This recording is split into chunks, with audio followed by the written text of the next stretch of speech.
screen, and then we can proceed further. Let me share my entire screen. Thank you all.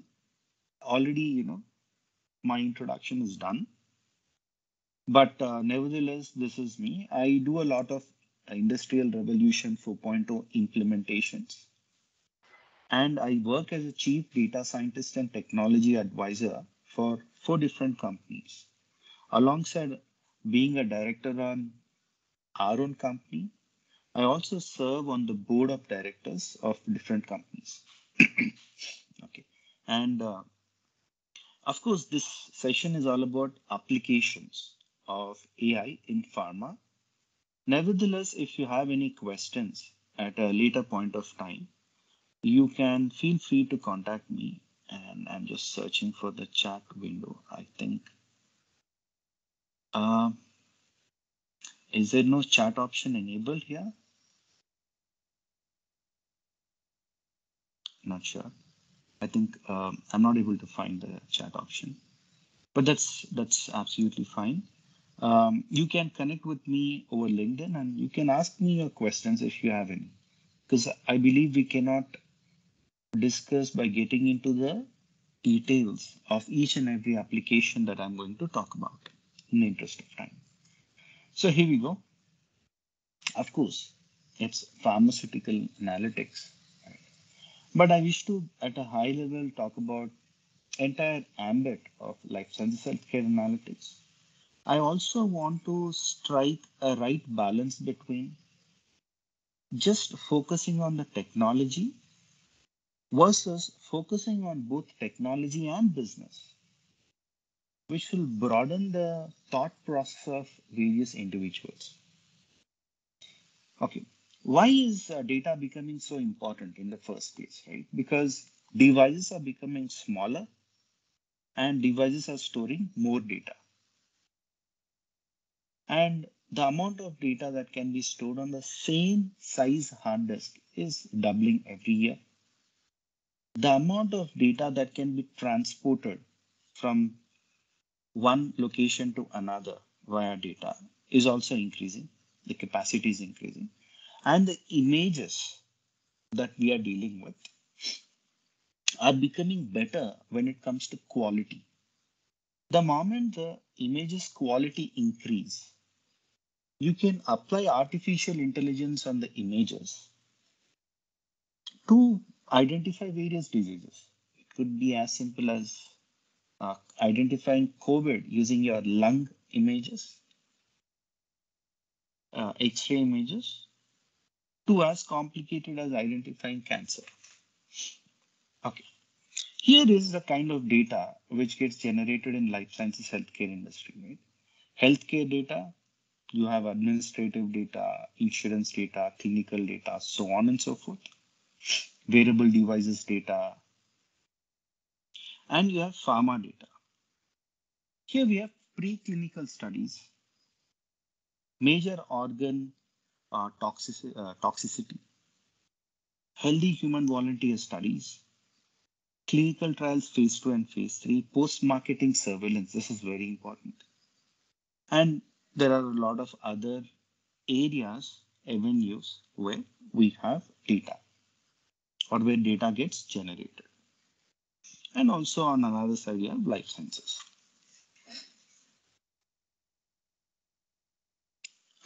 We should never look at only one industry or one sector. I would call these as different sectors. Industry is life sciences healthcare. Within that, you have healthcare sector, pharma sector, and life sciences sector. We cannot delineate, differentiate one from another because there'll be a lot of overlap between one sector to another sector. Okay, let us understand about a few things, not just with respect to AI, but also with respect to how data is getting generated. That is very important. Why is it very important? Because for us to build any AI application, first of all, you need access to data. If you do not have data, you cannot implement any AI application. So what the big pharmaceutical companies are doing is they understand very well that AI is not their cup of tea. A lot of companies are saying that my prime focus is on my line of business. I would rather outsource the AI work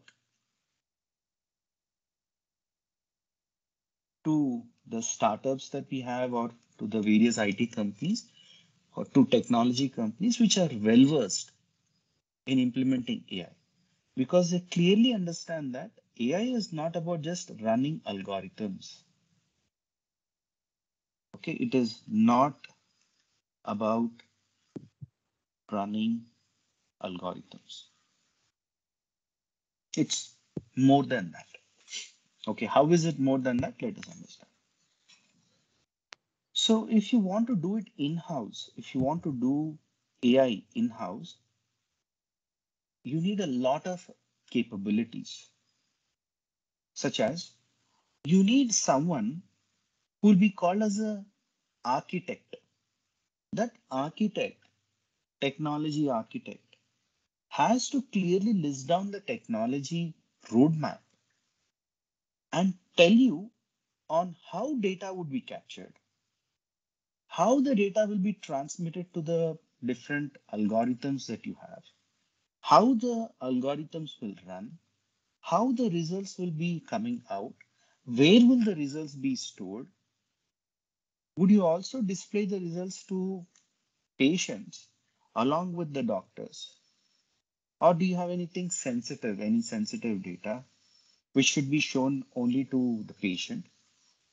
This entire architecture is something which has to be developed by AI architect or technology architect. So you need that skill. Why should a pharma company have a technical technology expert when their prime line of business is in developing new drugs, etc.? That's point number one. So developing everything in-house from AI perspective is not a viable option. And outsourcing is one option, but a few of the pharma companies which are big are like, you know, I don't want to outsource my work to anyone. Rather, I would acquire, I would buy the startup companies. That's another route that people are taking. So in order to outsource, if pharma company is pretty small company, then they would rather outsource. But if the pharma company is slightly big company, they would buy, acquire the startups. So that's another thing which is happening. And ultimately, whether you acquire or whether you outsource it to them, or if you feel that no, I want to develop my capabilities in house, though it is not a good idea, you might want to do that as a pharma company. Then you need to understand on what data has to be captured.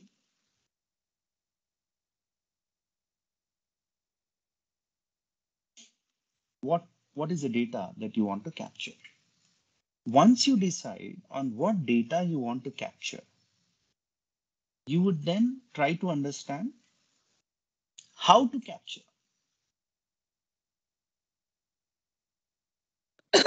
All right, I understand that these are the various variables that we need to capture. But how do I actually capture that? Do I capture it manually on a pen and a paper? Okay. Or will I capture it digitally? If I were to capture it digitally, how would I capture? Would I use an IoT device, which is called as Internet of Things? Or would it be using some other mechanism? So you need to have the thought process. Then you capture the data.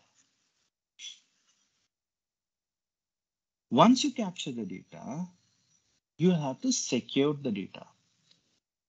You'll have to secure the data by masking certain variables, such as name of the patient, age of the patient, not age necessarily, at least name of the person, and any identification related to the patient should be masked. Usually people mask the data. Okay, done. This part is also done. Then the data gets into the hands of data scientists or AI experts. They are expected to solve business problems. Please bear this in mind that they are expected to solve business problems. They are not expected to run algorithms. However, to solve the business problems, they run different applications. They run basically data science or machine learning algorithms, post which they are going to build an application which will be AI enabled. And this application can be accessed by various people to whomever you want to give access to. I'll explain more on the use cases and then you'll understand better.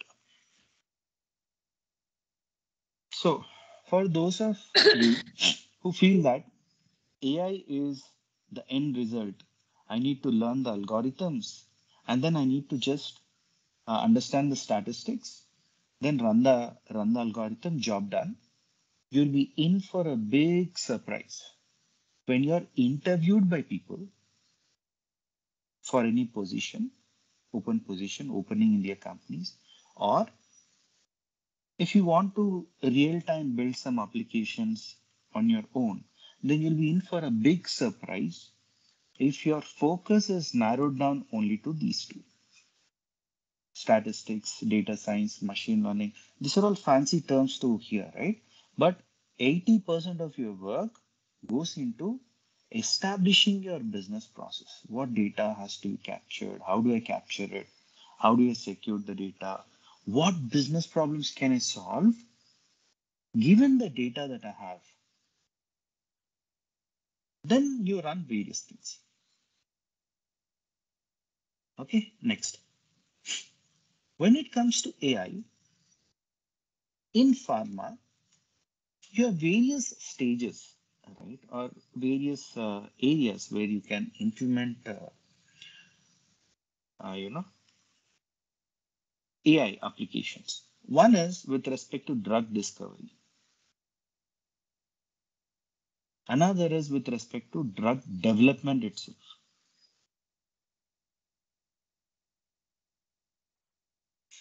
Third is with respect to manufacturing. A lot of people that I've interacted with only think that drug discovery is the place where AI has to be implemented. Absolutely wrong. This consumes just 20% of AI applications. So there are other areas also.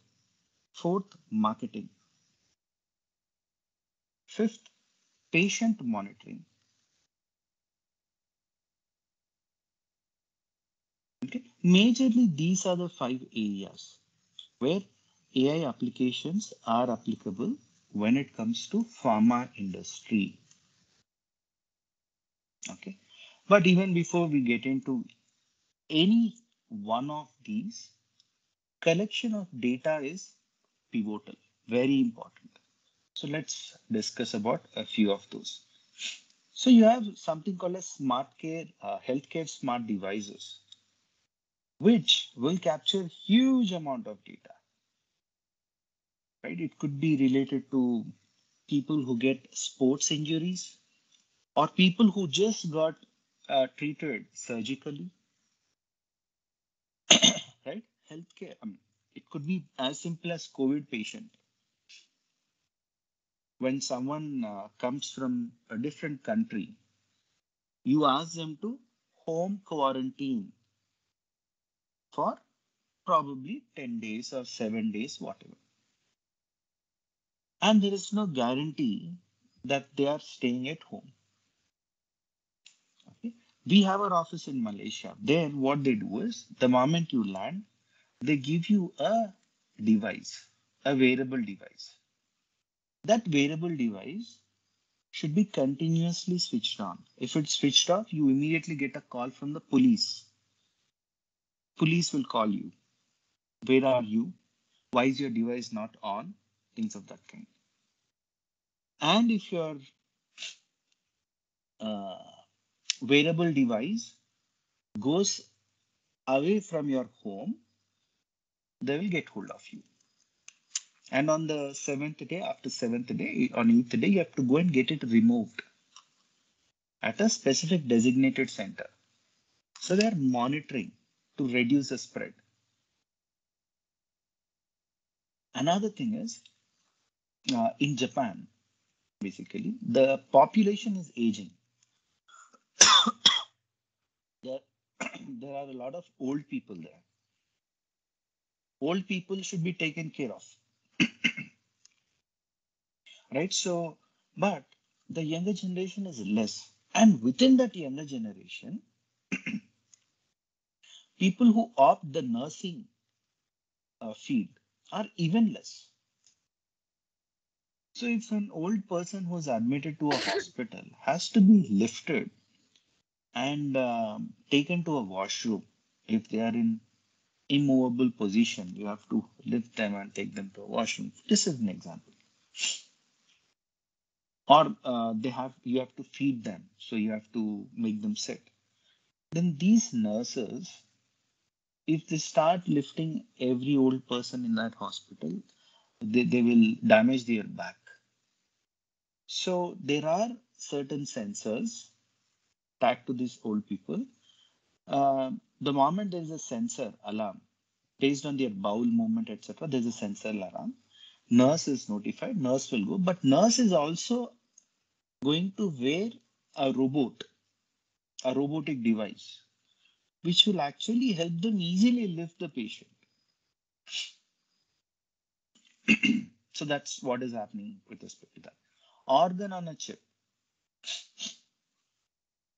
People are developing organs on different chips, circuits. Okay. And that is being developed and replaced. And they're experimenting this on different guinea pigs, etc. And in a few cases, it has become a success. What this will do is, this is very personalized. They will look at your details, and to suit your body details, they come up with the organ. Usually what happens if you want a kidney transplant or etc., a lot of things have to match between the donor and the recipient.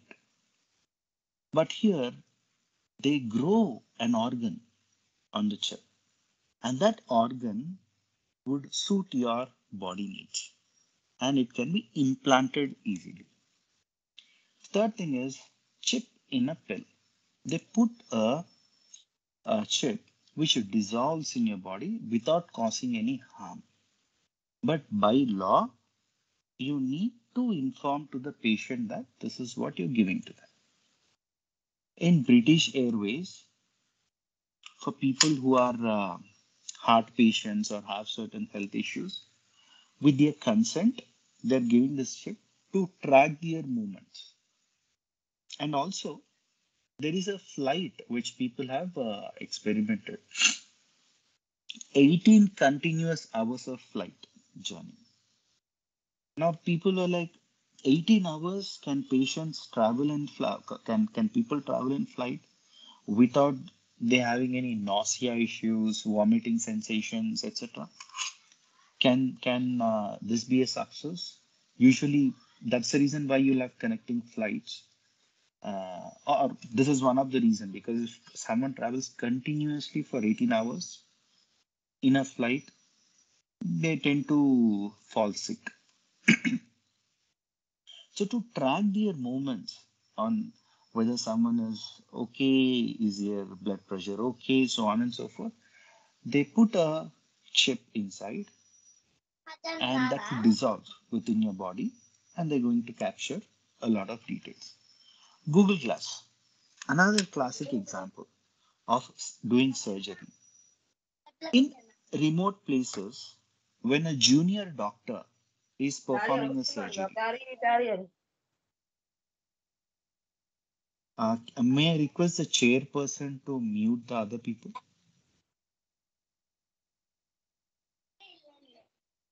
I would request the chairperson to please mute the other people.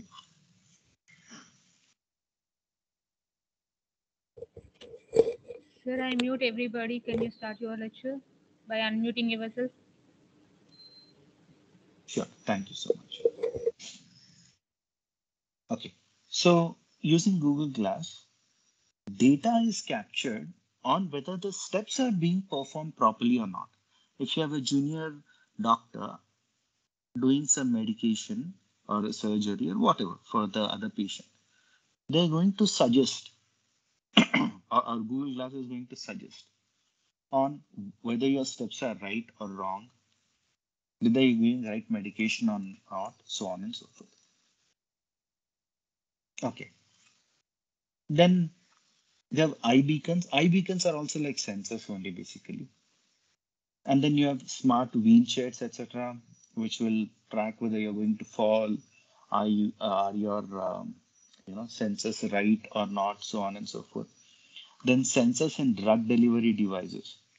Is a drug getting delivered to the end recipient in a right manner or not? Because certain drugs should be maintained at a certain temperature. Now, can someone guarantee that all the drugs which have to be maintained at maybe say all those drugs which have to be maintained at minus 20 degrees Celsius are actually being maintained at minus 20 degrees Celsius throughout the supply chain, right from the manufacturing uh, unit until it is injected to the patient? Is it maintained at below 20 degrees Celsius? We really don't know. To instill the confidence that yes, it is maintained at that specific temperature, there are sensors which are attached so that your drugs are delivered throughout in an appropriate manner. Okay, and wristbands, anyways, post surgery, etc., wristbands are being given to track their health conditions. You also have this, which is called as wireless body area network, which will capture the temperature, blood pressure, heart rate, ECG, respiration, so on and so forth. And Internet of Medical Things. Internet of Things means things which are connected over internet. And that market is estimated to be worth $158.1 billion by the end of 2022, which is a huge number. All right.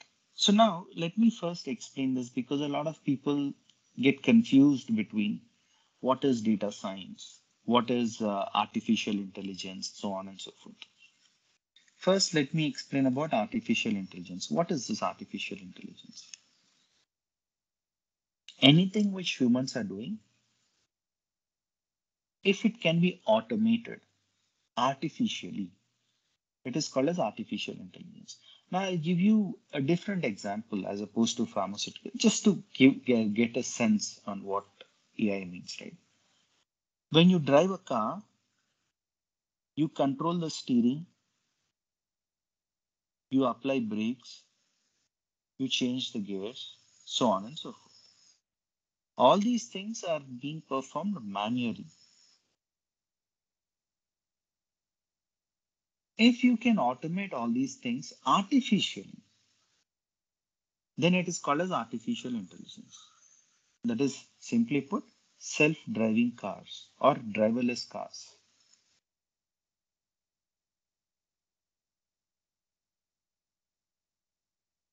Okay, this is a classic example of artificial intelligence. To build artificial intelligence applications, you need knowledge about data science. Data science includes data mining, which includes machine learning, which includes deep learning.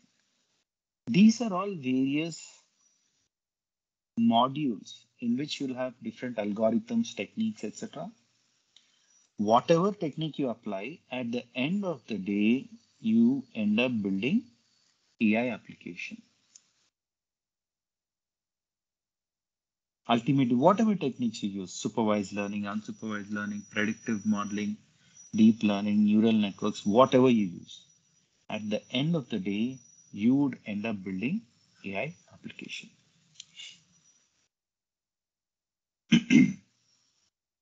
And this is also another research that I believe everyone has to do to understand how is it that the industry is growing. Within this life sciences healthcare analytics in life sciences healthcare industry, pharma is one sector.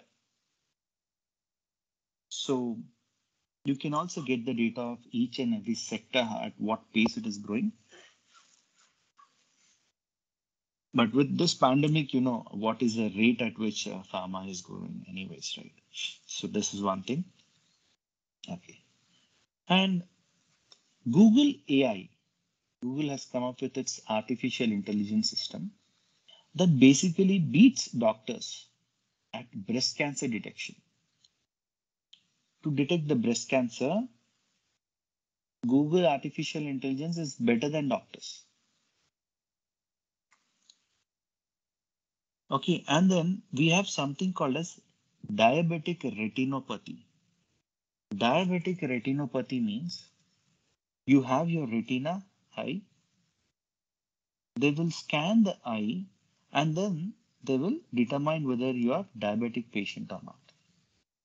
And they take it to the next level in recommending what should be the treatment which should be provided to you,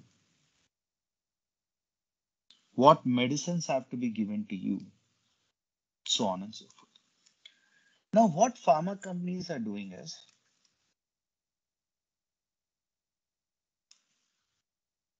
they are trying to forecast.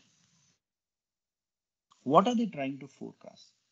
They are trying to forecast on how many people will be diabetic in the next 5 years in different geographies.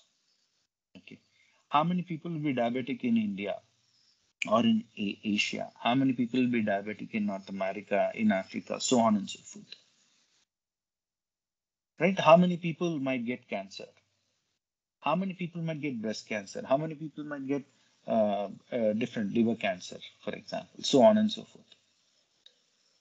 And this information is giving pharmaceutical companies an indication on what should be the drugs that they should be manufacturing, the existing drugs.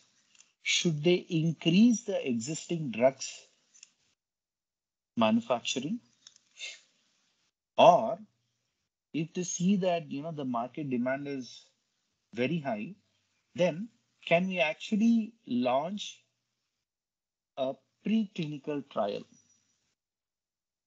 or should we get into drug discovery itself, new drug discovery?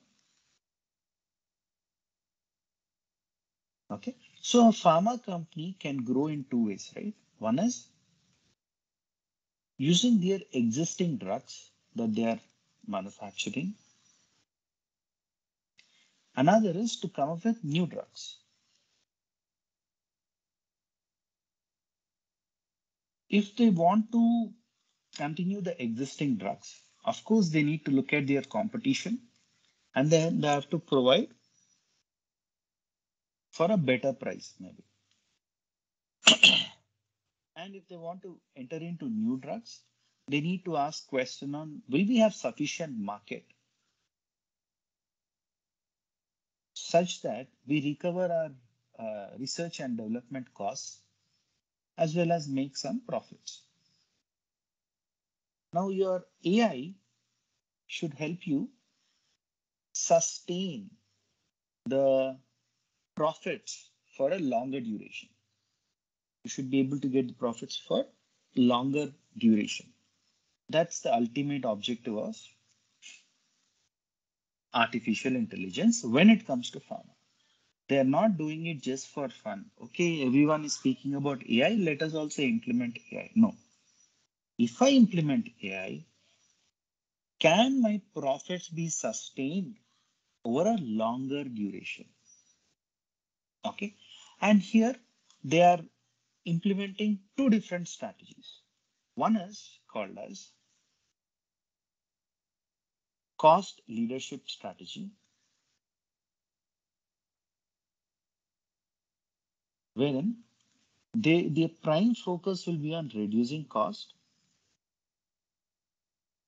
And the moment you reduce the cost, you might end up reducing the price of the medicine. Price of medicine also will get reduced. Another thing is differentiation strategy. Differentiation strategy means you'd come up with a drug which is going to cure some kind of a rare disease, which is very rare.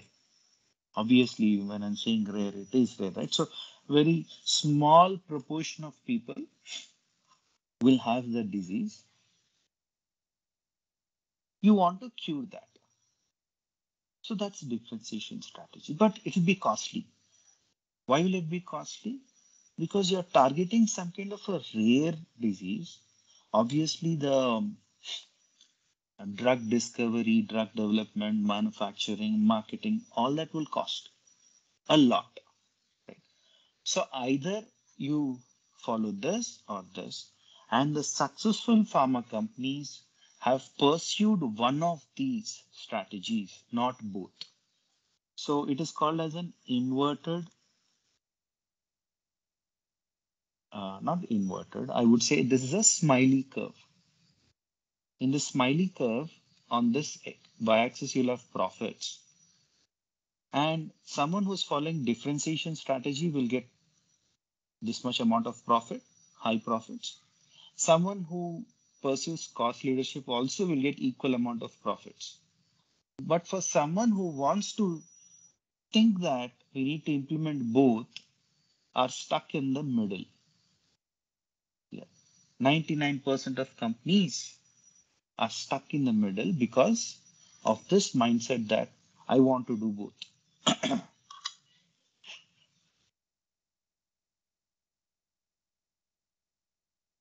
Okay. Now, so I'm just giving you a sense on how pharma companies are leveraging all these things and how they are trying to build upon the other analytics that is happening. People are creating applications that use AI to help pathologists quickly scan and evaluate samples. It will then also recommend, it's not stopping there. People are taking these things to the next level. Pathologists are the people who are obviously MBBS and MD specialized in cancer.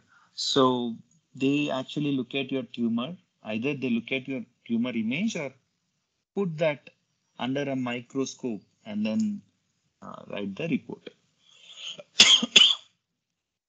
And these AI applications will also tell to the pathologist on what is the treatment, what drug has to be given to the patient. Okay. You have Page, a healthcare startup developing cancer fighting AI. A French startup, Ictos, and pharma firm announced research collaboration in AI for new drug design. Majority of the time is spent on doing research and development. After all that research and development, what if a clinical trial fails? There's a huge loss. As such, pharmaceutical companies survive based on blockbuster drugs. If that in itself is a failure, then it will jeopardize or shake the existence of the company. Okay, so AI application will help you not just fast track the drug design, by helping you come up with a stable compound or a molecule, but it will also help you predict on what clinical trials might be a failure.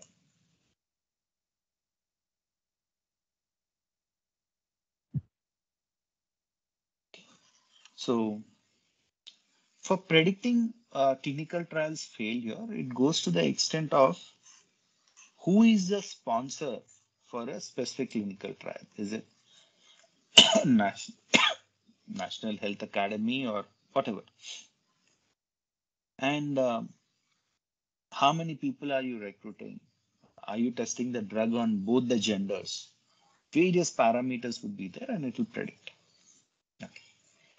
Second, with respect to fast tracking the drug design, what happens is they look at various conditions and interventions. Say you have a condition, a disease, and you have intervention, drug. And there is a very simple analytic uh, technique called as association rules.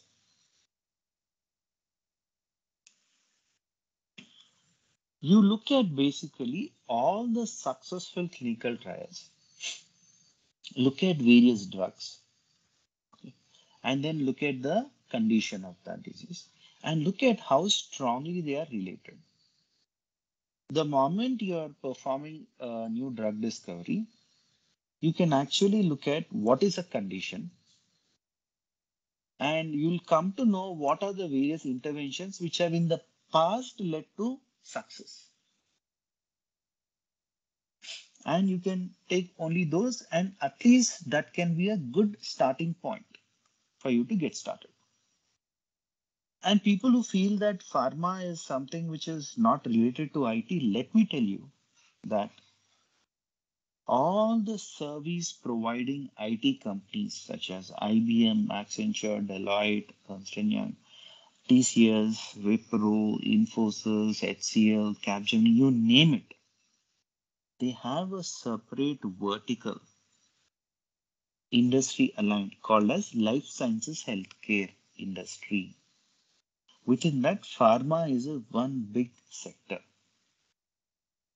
Okay, so people with pharma background, with pharma experience, with AI are preferred a lot. Because if Novartis, for example, or Pfizer comes to my company, IT company, and says that, hey, I need your help in AI, then if I have people with the pharma education background plus AI knowledge, I would readily deploy them and my job is done. I need not train someone on domain. See, training on AI might be easy, but bringing someone from probably mechanical engineering or computer science background and training them on entire pharma is not easy.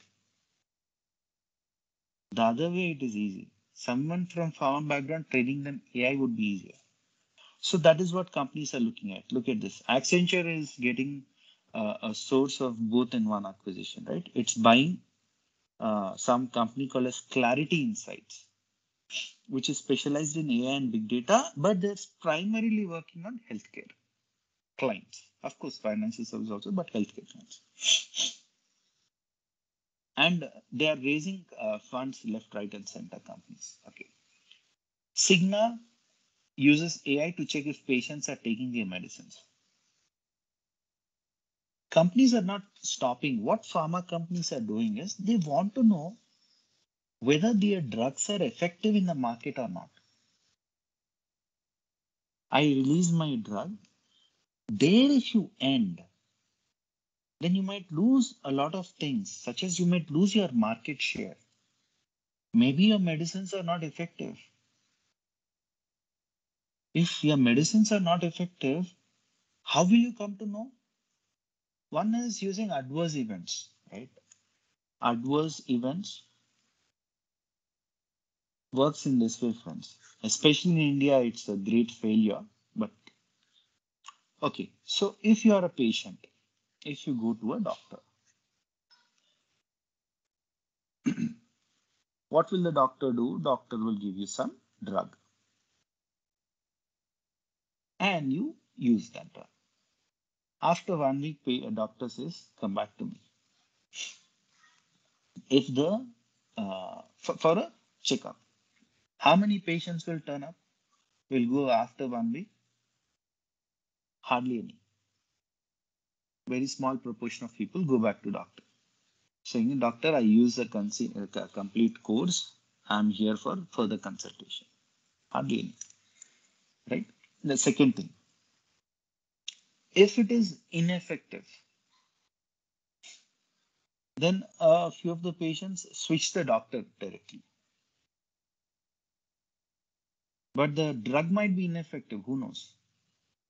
Or a few of the patients, they get well and they don't even bother to get back to the doctor.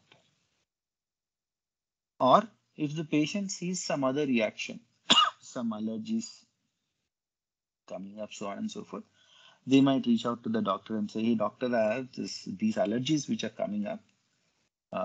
Is it because of some medicine? Maybe the doctor will change the drug or whatever. But doctor is by law supposed to report that, especially if your drug is US FDA approved. Yeah, how many doctors do this? Hardly any. So, given all these things, what pharma companies are now doing is they are wanting to track the performance of their drug on the patients. So for that, they are making use of these sensors, etc., which are placed in the drug. Of course, with the patient's consent. And a very easy way for them to do is give away these drugs for lower price in underdeveloped countries. Of course, they tell them that we are giving this will have a drug, it will not harm you, but we will be able to track you. So, to that extent, they are going ahead to check whether their drugs are effective or not. If they are ineffective, what other changes should we make? The output from this tracking of drugs after it's given to patients, the output is information, whether it's effective or not. That information goes as an input to their research and development team.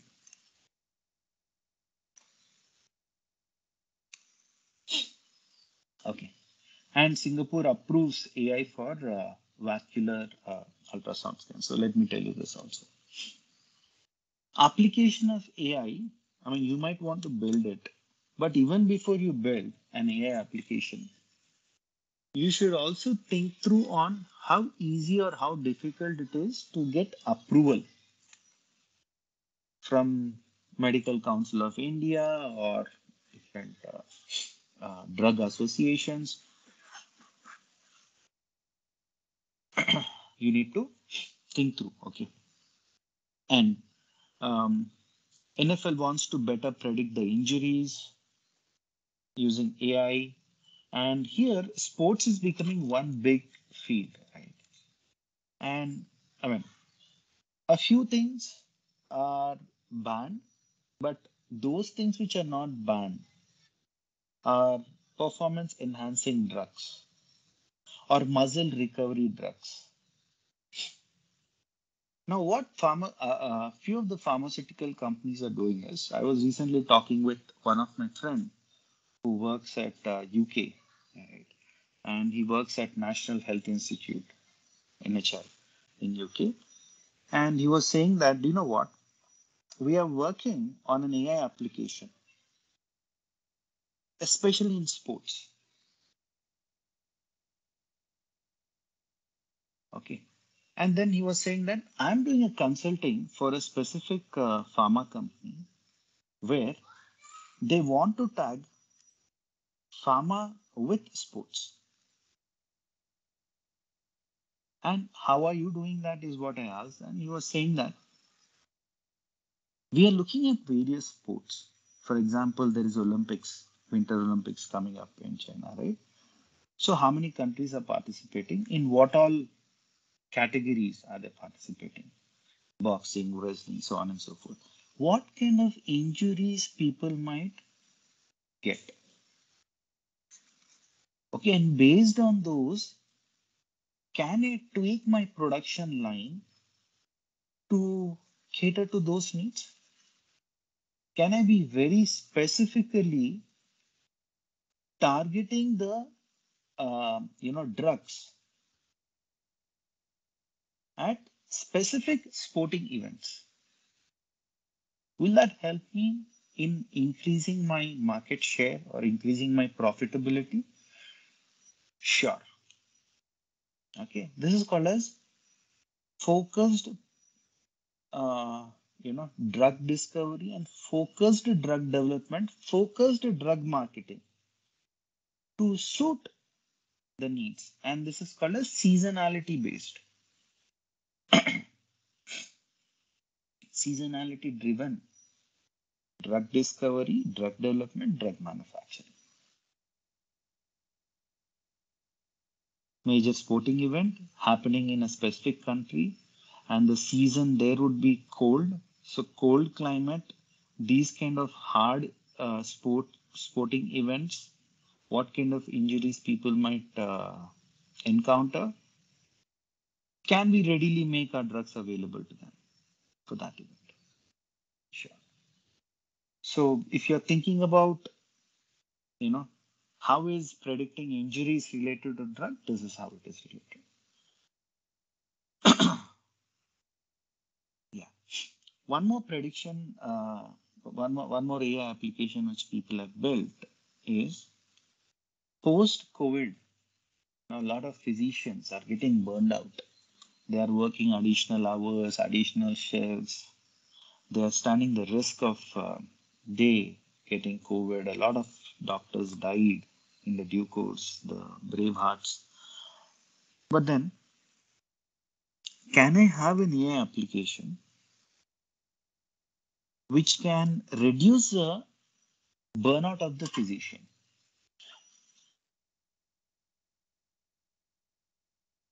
Can I specifically give physicians the drugs with certain sensors in it? This will capture a lot of information about that physician. Is a physician very sleepy yet performing a surgery?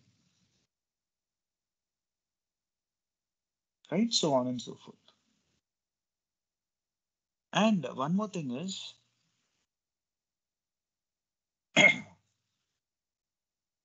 rehospitalization, readmission of the patients.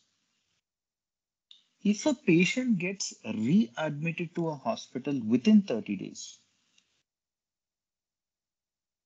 of the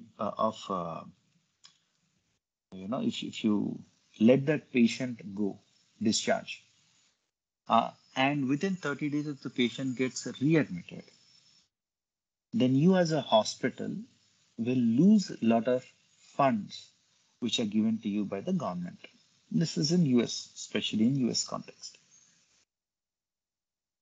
So for me to predict whether a patient will get readmitted or not, I should also understand whether the drug which is provided to the patient is taken at regular intervals or not. If the doctor says that morning one, noon one, night one medicine you need to take.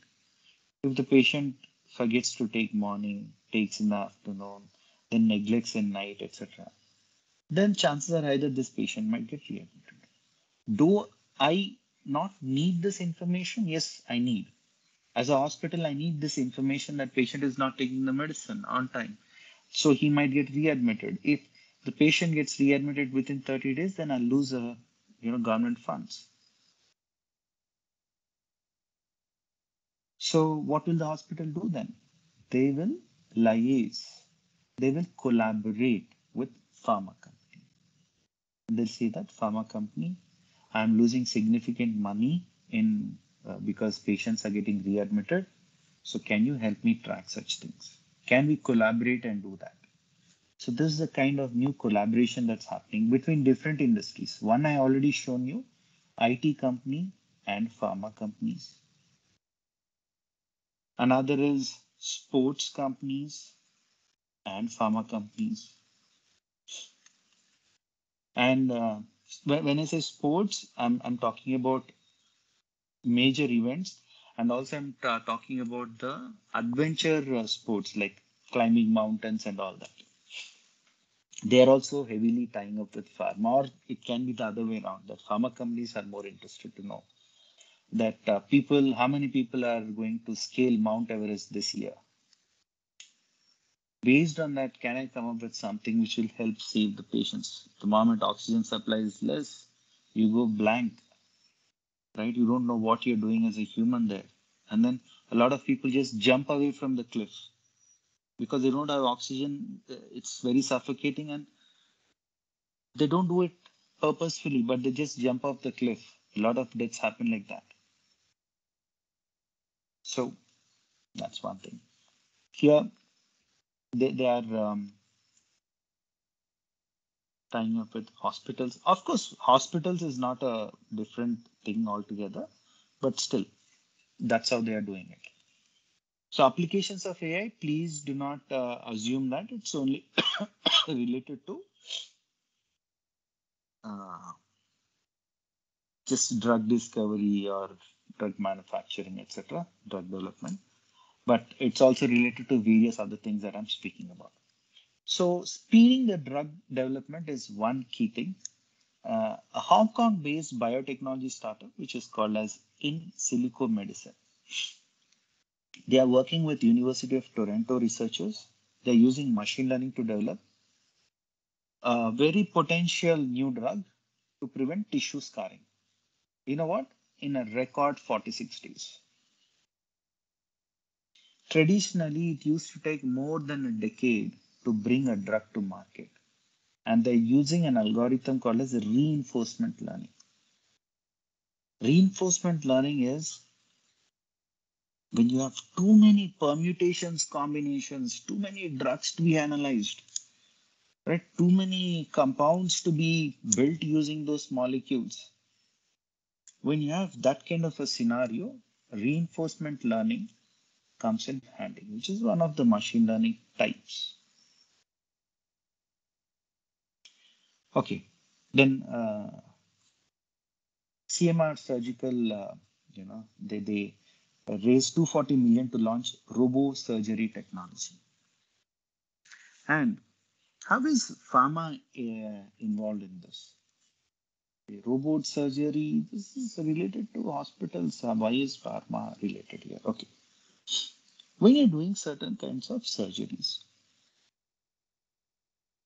before, during, and after the surgery, would you not give any drugs to the patient? You would. What drugs would you give? Right? And would that be effective or not? If someone is launching a robotic surgery technology in some space, and if you know that that is going to be the future moving forward, don't you want your business strategies be aligned to those kind of things as a pharma company? Sure, you want, right? So this is another thing. Robotics.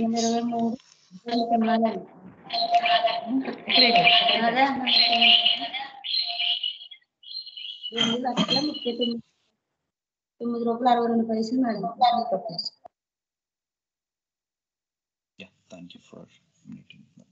Okay. Sorry, sir. I request everyone to please stay on mute. Yeah. Okay, no problem. So robotics and pharma, that's how you collaborate. AI can gauge the risk of dying from heart conditions. It just needs a 15-minute ECG readings, and with that, it will analyze and try to reduce the risk of dying. Now, a lot of pharma companies have started collaborating with Apple company, iPhone, MacBook, Apple. Question to you all is, let me ask this, otherwise it'll become a one-sided conversation as such. It was a one-sided for the last 1 hour. Why do you think pharma company should collaborate with Apple, and why do you think they're collaborating? Any thoughts, anyone? Can anyone just let me know on why do you think pharma companies are collaborating with Apple?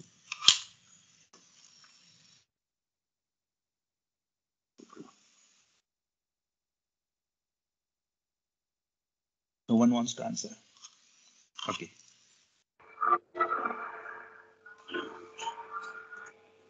Yeah. Is someone willing because to it answer? has Yeah. because it has got very good state art facilities of technology, sir. Okay. It has access to technology and anything. For that, they can go to technology companies, right? Why Yeah, Apple, yeah. which is manufacturing products, different gadgets? Okay. Okay, I'll tell you. So, Apple Watch. Artificial intelligence, Sir. sir. Exactly. Apple Watch has a capability to capture ECG report now, Yes, yes, yes. your oxygen level, so on and so forth. And what kind of people have access to watches? Apple Watch, especially. Poor people or rich people? What do you think? Usually, the people who are Rich. slightly rich. Yeah. Now, will rich people have more spending power? Yes, they spend more. Yes. As a pharma company, if I can identify how many of them are healthy, how many of them are unhealthy, and research says that a lot of rich people have a lot of diseases, right? That's what Exactly. research says. So, if this pharma company can cater to their needs, come up with a drug for their needs, for their health issues, then they also have more spending capacity. So you can price your drugs higher and thereby become Okay. profitable. So it's a different segment, niche segment that they are targeting. That is why they are trying to collaborate with Apple. And with this collaboration, they want to come up with some applications, AI applications, which will predict what kind of diseases this segment of people can have. And thereby, I am going to cater to that. Okay. So, will AI create more jobs than eliminate it? The number of jobs affected by AI will vary by industry, but healthcare, public sector undertaking, education will see growing job demand, right? So, pharma will fall in this healthcare. Manufacturing, of course, will be hard hit. Okay. Next thing is AI augmentation will generate 2.9 trillion in business value and recover 6.2 billion hours of worker productivity. So let me give you an indication on this. As I've told you, you have drug discovery, then you have drug development, then you'll have drug manufacturing. While we were doing some consulting for one of the, I would say, gold standard, that one of the biggest companies in India with respect to pharma, we found that the medicines that they are manufacturing to cater to acidity issues, okay, though they manufacture 24 bar 7, they are able to satisfy only 18% of the market needs. Then the challenge that we have also observed is that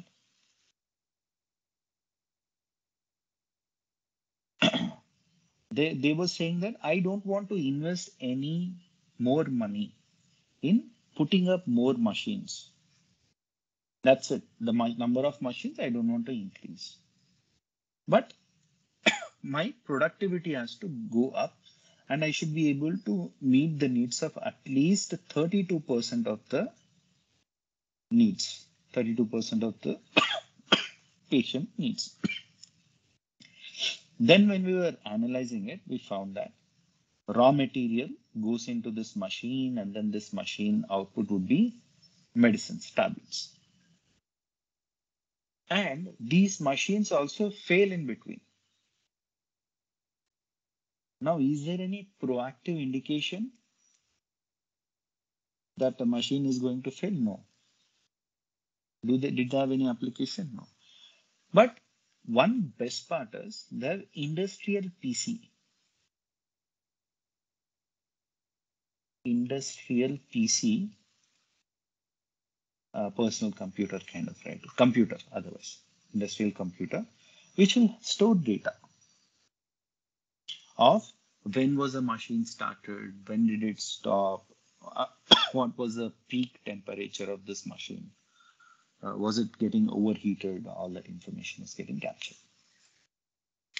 And what we have done is we have taken the data, started transporting the data of all these machines to a common location. They strictly told don't put it on cloud. So they had on in their office itself, they had data center in which they had computers, servers, right? So we started storing the data in this. And then we started doing prediction. What kind of predictions were we doing?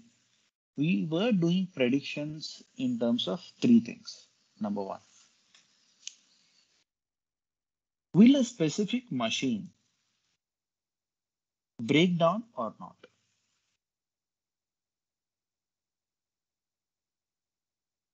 That is, will a specific machine fail or not? Number two, if it is going to fail, after how many days will it fail? Not just failing, right? You also need to say that, okay, in the next 10 hours or in the next 2 days, your machine is going to fail. Third, which component will fail?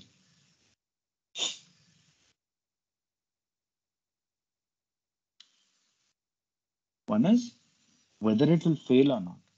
Second, after how many days will it fail? Third, which component will fail? If I can do these predictions and say that your machine will fail or break down, and it is going to break down after 3 days, and whatever, some component will get break down, component 1 or component 26 will break down. This information, if I can give to a technician as a proactive alert, some kind of SMS message, um, if I can send it to the technician or the technical support team, they will go and they will proactively repair this so that your machine does not uh, go for a downtime. Downtime means people will have to figure out which component failed, why did it fail, and then they have to restart it. Huge process. Right? We have also done another thing. If a specific component gets predicted that it might fail multiple times, more than 5 times, then we also send this information to inventory, to their inventory management, so that they can place order for this component and place it in the inventory. The moment machine fails, quickly they know that that component can be replaced.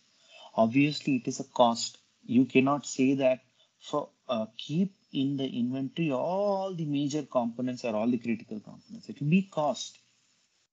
At the end of the day, using AI, you should be able to save some money. You need to generate some business value. So your AI is helping you do that, right? And if your machine does not, I mean, before it fails itself, if people keep doing maintenance, then for more number of hours, your machines will be active. For more number of hours, you'll have output coming up, and thereby achieving your end goal of meeting from 18%, increasing your reach to 32% of the needy customers will be met. Okay, there is a huge demand of AI in health sector, in pharma sector, etc., and in India also when it comes to healthcare. Supposedly, artificial intelligence is going to add 957 billion to the Indian economy by 2035, which is huge by any standards. So AI is here to stay, and AI is here to take us to the next level. Okay. There is a simple use case. I'll just quickly talk about this and then I'll stop. So what we have done is, how did we use AI? Right? So when a doctor, or let me go here. Fine. I'll talk about this. So when a patient has a conversation with the doctor, the communication is recorded on a piece of paper, at least in India. That prescription form, how many of you will store it? To understand how was your health for the last 10 years or 5 years. If I ask you in the last 5 years, how many times did you visit hospital, and can I see your prescriptions? None of us will have. For that case, last week, if I went to hospital, this week I'll throw it away. Without knowing that information, how can someone predict on what kind of diseases one might get? Right? So, given this context, we have come up with an application which will automatically digitize the clinical data. So, for example, if you went to doctor has written all the prescription, doctor has written the drug for the disease that you have. And by just taking a photo of that, it can be placed in a table wherein you'll have your name, age, your symptoms, what disease people, doctor might think you have, and what is the drug, what is the ml. If it's a syrup, for example, how much ml should be given, or what should be the dosage level, etc.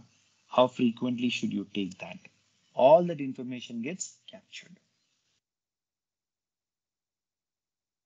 Okay, and each time you visit, this data gets accumulated, and also feedback is taken from the patient digitally on whether that has cured his disease or not. Status is also known. Once I have this data, I can resort to data monetization strategies.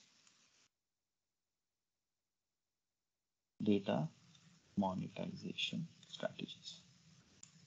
What do you mean by data monetization strategy? Meaning, I will make use of this data and sell it to different pharma companies.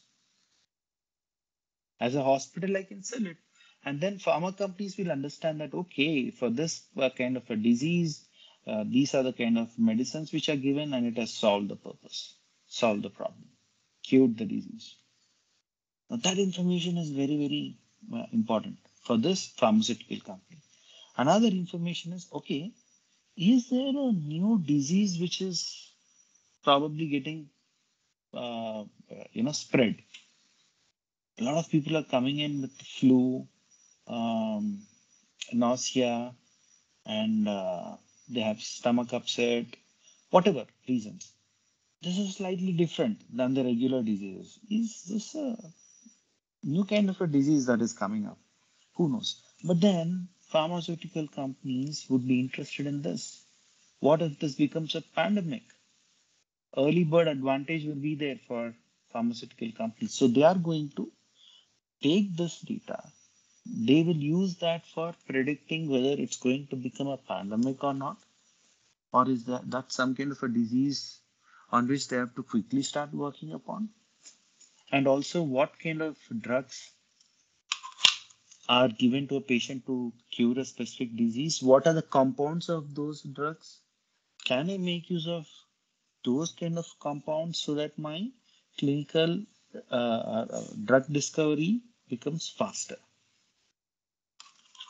Okay, now another way that the pharma companies are dealing with this scenario is when hospitals sell the data, they will have the decision making power. But if I as a pharma company go to the hospitals proactively, and if I can suggest something with respect to a data plan, capturing the data, etc., then your negotiation power increases. Right? You as a farmers company, if you say that, see, these are the kind of predictions that we can do, we have already been doing that. I need access to this kind of a data. I'll set up your data collection strategies, etc. Then you'll have an upper hand in the negotiation with respect to price. So pharma companies are proactively doing that. So if pharma company is going to hire you as a chief data scientist or an AI expert, etc., they would be expecting you to bring in value from all these perspectives that I've spoken about. Okay, so my voice is giving up on me, friends, because of this COVID thing, right? I'm just controlling my cough far too many times. So sorry, I will have to stop here a little early, I think 14 minutes early. I'll stop here, and if you have any questions specifically, you can ask me. And if you have no questions, then thank you so much for having me here. And yep, if you have any further questions, etc., you can follow up with me on LinkedIn and get your doubts clarified. Yeah, over to you. Hello. Hello. Yeah. Hello, sir. Hello, Very, hello, doctor. very, um, very nice session, sir. Sir, what is the jobs in that, sir, for pharmacy people? For pharmacy people, as I've told you, I'll just show you once again. If I go and click on this, and if I say Infosys Industries, and if I were to just scroll down here, um, do you see healthcare here? You have Infosys life Industry, sciences, right? life sciences. Yes. So, if you are a person with pharmacy background, they would prefer you in these kind of industries because they will be doing projects for customers across various industries. Take anything, even if it's Deloitte, for example, which is Okay. one of the top-notch companies, or Accenture, etc. Um,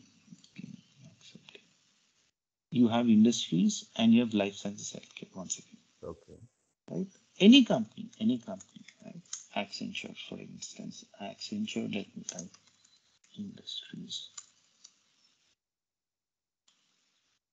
So pharmaceutical, people who are from pharmacy background Yes. should not just be looking at pharmacy companies. They should Okay. expand their scope and they should be looking at different companies because a lot of companies have openings, health and life sciences, healthcare, so on and so forth.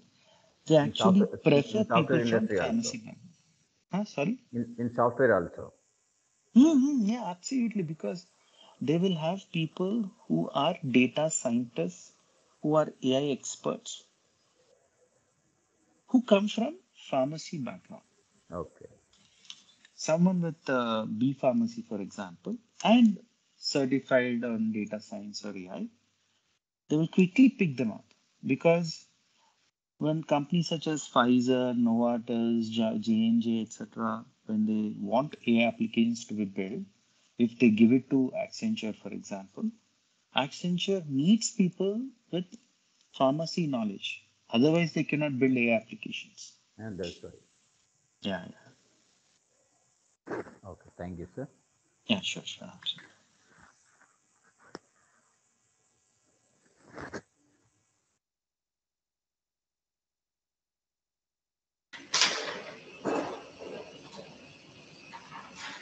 Thank you, sir, for the wonderful information regarding data generation and life science healthcare systems and opportunities in the life, life science healthcare system. Dear participant, if you have any queries, you can ask the questions. Anybody?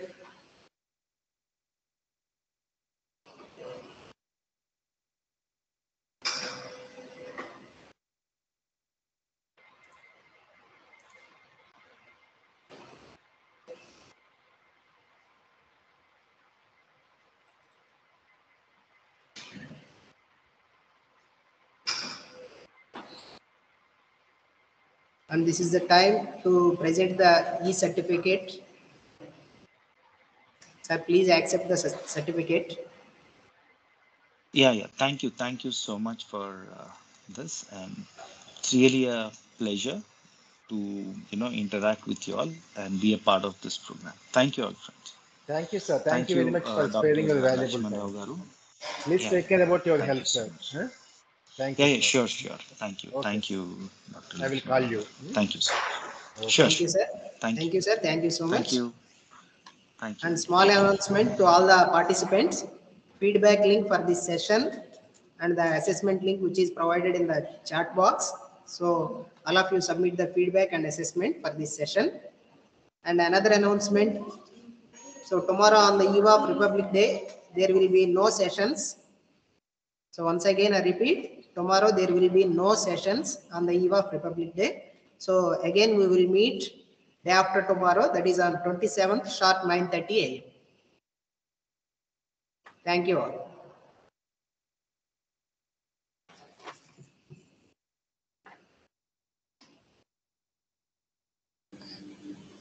Sir, can I end the session? Yes, ma'am, you can end the session.